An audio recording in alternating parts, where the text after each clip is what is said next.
Nagsugod ko gimpake sa ako ang mga sanina sa kwarto. Gipamili na ako ang mga butang nga angay pang magamit o gipanglabay ang dili na mapuslan. Sabado di ay roon sakto pod nga wala mi klase. Gitabangan na ako silang mama, papa ug ate sa paghipos sa tanang gamit sa amo ang balay. Gipangsulod namo kini sa mga dagko nga sudlanan. Human namog panghipos sa tanan, gipang-asa kini ni papa nga murag si Superman. Bisag perti ka bugat na kaya niya tanan. Syempre, nitabang pod biya kog bit-bit sa ubang gamit, pero limitado lang kay dili kaya sa ako ang gahom nga kinakusgan. Buyag mangud kaayo kini ako ang ginadala-dala nga lawas. Bugat itikang kay gaw na ang ako ang tiyan. Gahinay-hinay migkarga padulong sa jeep nga amo arapong hinulman sa ako ang uyuan. Ug kung natingala mo nganong nang impake mi, aw malamang mamalhin na mis inyong balay. Bitaw, mamakwit mi sa laing balay kay ang lote nga gitukuran ani nga mo ang gipuy-an palitunas mga sapian. Dili manunta mi manghawa kaso lang wala mi dag-an. Daplin manggod sa dalan, silingan pagyud og eskwelahan. Maong daghan gusto makapahimulo sa yutang among gipuy-an. Sayang daghan na biya kog mga kaagi aning balaya kanang mutambay ko sa gawas para lang makakita ko niya. Bitaw, mura na gyud mi og NPA aning style ba kanang no permanent address good. Una namong balay sa Puro 4 barangay poblasyon pa og didto ko gimugna na tawo og nagkabuot aning kalibutana. Tapos kaning gitindugan namo ikaduha na ni namong balay ug karon padulong mis ikatulo namo nga balay. O diba daghan kaayo mig balay mo namo ing ani kadaghan nga balay. Sa dihang nahuman na migkarga sa tanang gamit, nagsugod na migbiyahe padulong sa Purok Jess, barangay Pinatilan sa syudad sa Valencia, Bukidnon. Samtang gadagan ang jeep padulong sa lugar na amo ang padulngan, galingi-lingi ko sa palibot na amo ang malabyan. Mingaw ang dalan ug minus pa kaayo ang traffic. Dili gyud minus, wala gyud traffic bisag alas 10 na sa kabuntagon. 個車地嘅十八碼點弄阿拉古嚟唔比起，裏邊啊我覺得嚟ka。 Ingon ni Papa. Maulagi uy, lahera ka ay sa mga dagkong syudad ba? Sus, ing araw mga orasa, grabe yun kang ot, pati sa kasada, mora na kita malaki na pa. Tubag ni Uncle Kuning. Doon no, kana na ni gulo na gali kakikis kadawan pa para lang makasayo sa'yo sa trabaho. Pero, malita gihapon ka. Maugyod, dabi na bitaw galasyetik ayo sa buntag imong duty. Sambat ni Mama. Makaingon na lang gid kag may pagmabaklay, maapas pa. Tugang pa ni Mama. Gapadayon silag tabi, samtang ako gapaminaw sa ilaha. Sakto pud biya ilang mga gipanghisgutan. Sus, kung naalay time machine nga pwede mapabili ning sistemaha, wala gyud untay problema. Wala gyud untay ulo nga mosabay sa kainit sa kalsada. Bugnaw kaayo ang ako ang pamati aning mga tungura. Wala ko'y nasimotang mga itom nga aso gikan sa mga tambutso. Bugnaw, tamis so gumot ang hangin nga ning halok sa ako ang mga buyag nga aping.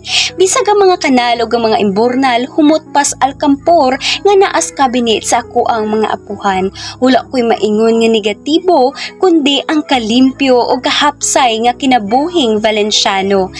Wala kaayo'y mga gipang tukod nga negosyo, dili pa kaayo daghan og mga tawo, dili pod nga kabalaka ang mga gapaninda, kay dili man suyaon ang ilahang mga kaatbang nga mga tindera. Walay gubot, walay krimen, walay kawatan mangawat sa bangko kay ang mga tawo sa binuslot nga kawayan ragatigom-tigom og mga sensilyo. Nakita nako ang mga nagkadaiyang mga balay na ay mga simentado, ang uban kawayan, ang uban puro kahoy pero bisag hiwi. Kusgan gihapon kaayo og dili padaghan ang mga panimanay. Na ay tsada, na ay saktura, na apoy puwera buyag nga balay nga makaingon ka gamayng uyog sa yuta matumpag na. Nakahangad pud ko sa dagko nga kahoy na among gakaagian na himsog kaayo nakabarog sa kilid sa kadalanan. Pila ka oras namong pagbiyahe nakalabay mi og tulay. Sa ilalom niini madungaw ang lawom nga nga tubig. Gibati ko kakilig ug ang ako ang mga balahibo gapang limbawt. Nag-iya-iya og barog nga dili nako masabot. Limpyo kaayo ang tubig. Maklaro ang mga isda nga gasalom-salom sa ilawom. Wala pud ko'y makita nga basura. Ubay-ubay pod ang gapangaligo atong sa paa. Pulangi daw ang tawag ato nila. Mahadlo kog habog, di sad ko kabalo mo langoy, maong gasago lang ako ang gibati atong mga tungura. Natandog ko sa katsada o katinaw sa tubig, samtang gibati ko kasuya sa ubang mga bata nga maayo kaayo mo salom nga dili mabalaka. Kaanam-anam na ko hunahuna sa mga posibilidad sa ako ang utok, ako nangutana. Unsa kaha og mahagbong ko aning tulaya ba? Unsa kaha kalawom ning tubiga? Asa kaha ko puniton? Asa kaha ang tumoy aning sa paa? Mabuhi pa kaha ko? Grabe nga mga pangutana ba? Ako na lang kining gingisi, labi na nga nakahuna-huna ko sa ako ang kabuyag. Kay og mahagbong ko diri, sure gid ko nga di ko mulutaw, kundi maunlod ko nga mura og kabaw. Isa ka oras ang nilabay gikan sa pag-agi namo sa tulay, gapanginit ako ang lubot tungod sa kadugay og nilingkuray. Nakapangutana kong mama nga naa sa ko ang atbang naglingkod. Ma, tayo pa? Og nitubag siya. Hapit na. Maong nipadayon ko og lantaw-lantaw sa amuang mga malabyan. Mga pila ka minuto na abot nami sa barangay Pinatilan. Sa unahan nakita na ko ang isa ka balay nga klarong wala pa nahuman. Luoy kaayog kahimtang, klaro kaayong dinalian, kilid pagyod sa humayan. Puro hollow block pero ang bintana gitabunan ragsin. Bisag na akos layo makita nako ang pertahan nga gihimo gamit ang nipis nga plywood. Nakaana ko, mas tiyada pa man tong amo ang balay sa sentro uy. Mas formado, bahala og gabok na ang atop-atop. Kinsa kahay nagpuyuan ng balaya no? Makatulog kaya sila ang nagpagabi? Daw biog na ikikik, wakwak, o di kaya engkanto. Welcome home ra sila? Musulod gawas ra sila? Wow, unsa na sila? Bisita? Mas arang-arang pa man tong balay namo sa sentro uy, bahalag purong kahoy basta kumpleto. Pangutanan nakos ako ang kaugalingon. Natandog og naluoy ko sa kahimtang sa balay, samtang paduol mi pasulod sa amo ang barangay. Naglingi-lingi ko og taod-taod, nikalit kini og hunong ang jeep sa tukaran di nakatukod ang nindot nga balay. Gabuto-buto nga ako ang dughan tungod sa kalipay na ako ang nabatian. Lord, mauna ba niya nga mo ang balay? Pangutanan nako sa Ginoo. Gilibot nako ang mga mata og sa dihang nasiplatan nako nga tapad man di ay niini ang balay nga ako ang gisaway ganina. Gilingi na ako kani og wala ko masayop, hashtag yung mauta. Siguro kung naay kawatan, dali ra ni masaka ang balaya. Gibati ko og kalaay tungod sa kadugay nilang papa. Sa ako ang hunahuna, basin na alang gikuha silang papa kay nakikinabi man sila sa ko ang auntie nga nigawas gikan sa isa ka balay nga perteng tsadaha. Ningisi ko kay tsada kaayo ang balay nga mo ang gibalhinan og napintalan na nakatiles pa. Nikalitog na og si mama og excited pud kaayo kong ninaog dungan sa iyaha. Naghinay-hinay sila og diskarga sa mo ang mga gamit. Nitabang pud ko og si ate gipamili namo ang mga gaan og nisunod ka mama.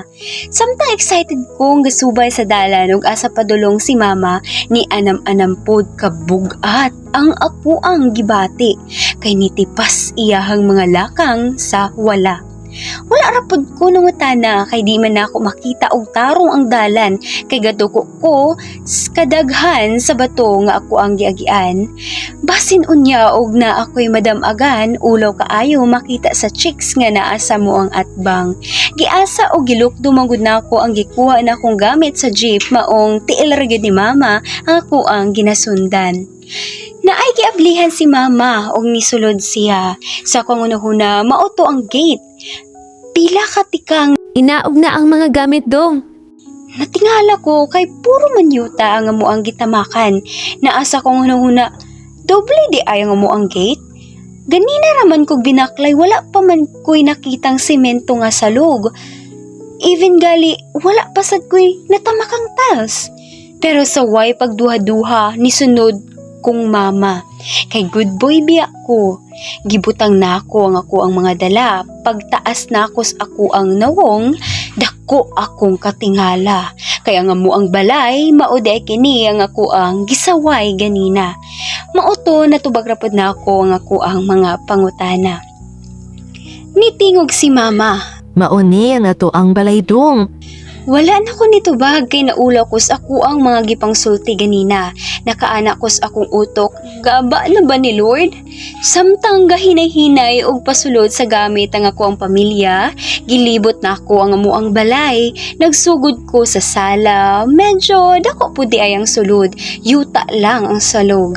Wala ko nasayop, singyud ang gitabil sa bintana na apay pertahan nga plywood ug ang pangtrangka ni ini kay kabilya pagyod nga nilambod. Makaingon na lang kog, ani gudi ay mi kapurdoy, bisag-bisag ra dili ka afford. Nagkatawa na lang ko sa akong mga gipang hunahuna, nahimuot lang ko sa akong mga gipang buhat. Nagpadayon ko og naglantaw-lantaw, na akin ni tulo ka kwarto, nga sakto sa muang upat. Kwarto para nila mama og papa, kwarto ni ate, og syempre, asa man day ko matulog, ako agyud ang isa. Pero ang kaapan-aning balaya kay wala pa kini kasilyas. Karon og mangutana mo asa mi magpagawas mo ang mga gipang bate? Ay hugaw sa lawas? Syempre, manilingan mi. Puslan man nga gold ang kasilyas sa muang silingan. Aw, ato ang pahimuslan. Bitaw oy, na amay dakong bangag sa likod aning amo ang gipuy-an. Mga pulo kalakang maabot na nimo ang isa ka bangag nga gitabilan ug imong sudlan sa tunga ni ini na ay mga kawayan. Pwede rin nimo tuwad-tuwaran o tukungan para ihagbong ang hugaw sa imong kalawasan. Nadunggan na ako silang papa ng istorya nga kaning gitukuran sa mong balay bahin di ay kini ni papa nga yuta ulo tigikan nilang lolo og lola. Og silang papa mismo ang naningkamot nga mantukod ning balaya para naami mapuy-an. Medyo gibati ko ka-guilty aning dapita. Ikaw daw be, gisaway nimo ang hinaguang balay sa imong amahan. Di ba mo kito imong ikog ana? Sa una namong tulog aning balaya, wala may problema. Komportable rabiya pud siya. Tugnaw gali kada gabi, dili pareha sa sentro namo nga balay nga medyo init bisag naghukas na ka. Pero nakaingon ko, lisod ang pagsabay o pag-adjust nako aning tugara. Kay tungod lahi nga kinabuhi ang ako ang naandan sa una. Dito manggod pagawas nako sa gate kalsada na. Kini nga lugar layo na gali kaayong eskwelahan, wala pa gyud mi tubig sa tugkaran. Mubaktas pa mi pila ka metro makabot lang sa Sagubanan. Dili pareha sa mong balay sa una nga naay tubod og tabay sa tugkaran. Tapos diri layo kaayong eskwelahan. Kailangan pa na ako mumata og sayo para maghikay. Kay pila ka oras ang ako ang biyahean, maka-eskwela lang. Dili pareha sa sentro ba nga silingan ra kaayo namo ang eskwelahan. Sa paglabay sa pila ka adlaw, hamugaway ra pud biya ang amuang pagpamuyo. Anam-anam na akong nailhan ang amuang mga silingan.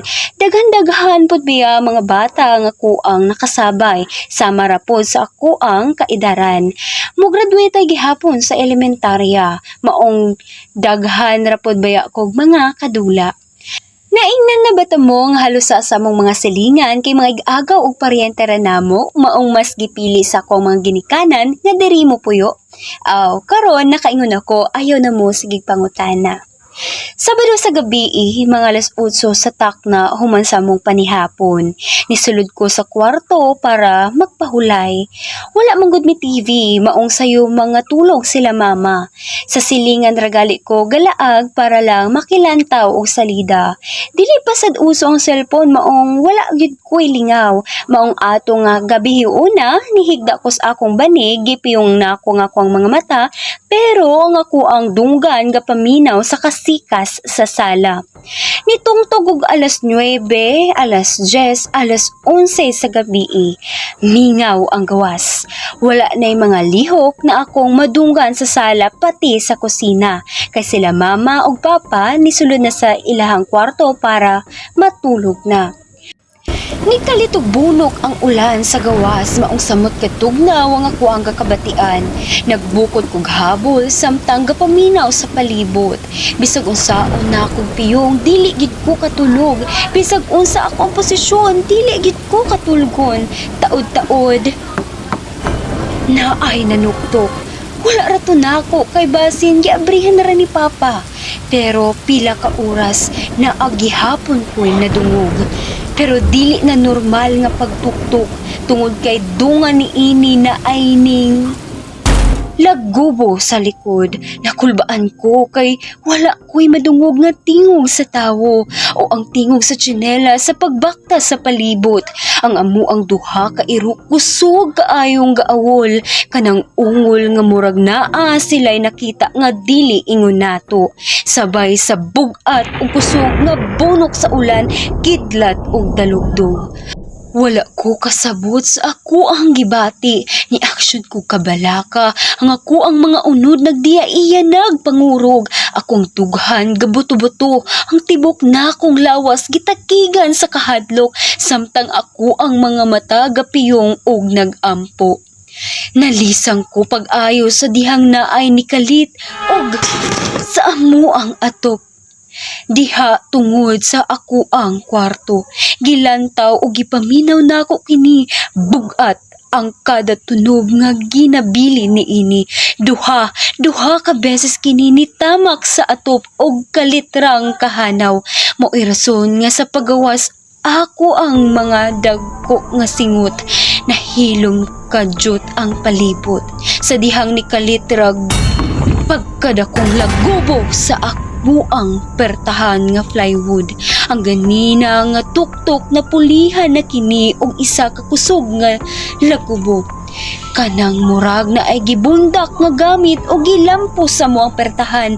Ni samot ang ako ang kahadlog, gipugan na ako ang ako ang tingog. Duha ka kamot na ako nakasapong sa ako ang baba para lang dili madungog ang ako ang tingog sa kahadlog. Nihilom kadyot. Tapos nila gubo na ko sa ikaduha nga beses nga grabe kakusog.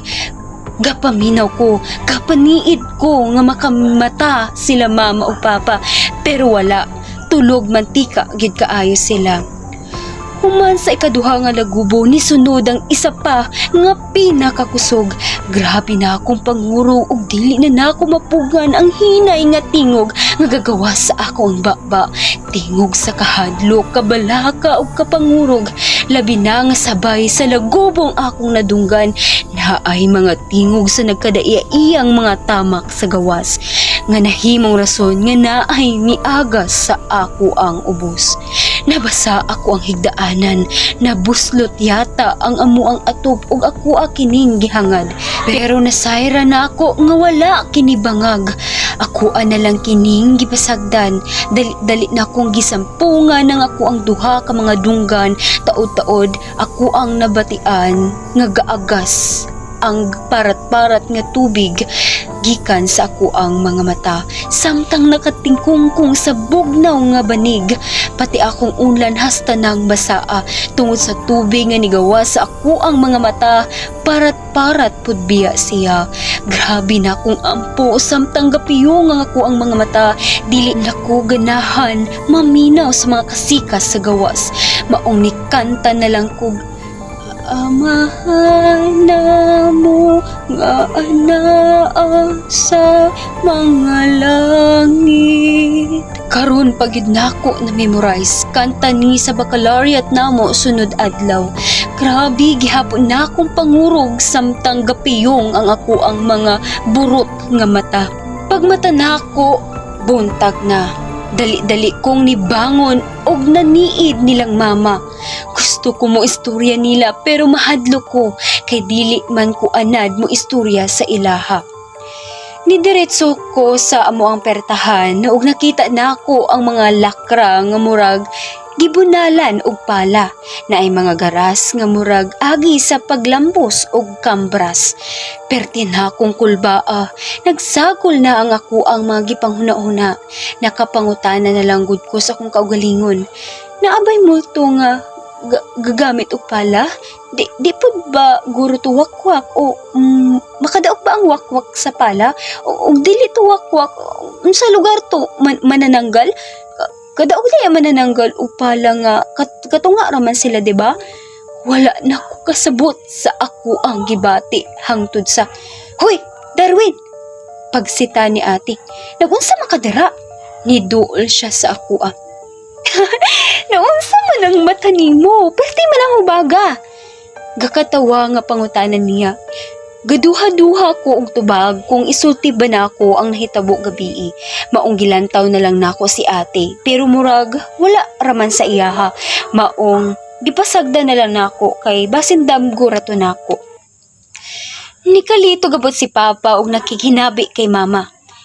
Jen, dito ko kanina ulit ba? Naado na dapat ginina dito sa unahan ay nangawat o manok. Ingon ni Papa. Ay mauning? Maayo gali kay wala ra kawati lang rito. Ubay-ubay pod biya to ilang manok pang sabong. Anhinggid unta to ba? Ug nahiritan pa. Tubag ni Mama. Maulagi we. Maayo na palagi kay nadapan na itong mga tawhana. Kinsa man po dahil itong mga tawhanan ning? Ay, itong silingan ko sa una we dito sa Puro 4 ba? Ambot, kalimatong ko sa pangalan na to nila. Mao ba? Hala ka no? Dili gid kakumpiyansahan ko rin panahuna ba? Kay bisag silingan ra nato, maupay maunay upang pangawat sa tua. Naara ko sa dapli na minaw nila. Sa ako ang panghunahuna. Unta no tao ra pud to ang nagbuhat atong nasinatian nako gabi. Pero imposible bay? Bisag unsaon ako timbang. Unsa lugar tong dako nga lagubo? Katong tamak sa atop. Og kung kawat ray tuyo ato, magunsa pud lugar siya sa muang atop. Unsa, mangita siya gold? Samtang gapadayon og tabi silang mama ug papa, nikalit og sulod si mama sa kuang kwarto. Sa dihang nalisang ming tanan, kay nikalit rag syagit si mama. Darwan! Ni alingaw-ngaw iyang tingog murag speaker abot sa pikas barangay sa Kakusog. Nakulbaan ko, naratol ko, wala ko katingog. Nga no kiihan man ni po imong kingdaanan. Baho kayong ganso, doon lagod deribe? Singgit ni mama sa kasuko sa ako Wala na ko katingog, kay nilagubo na ang ako ang likod.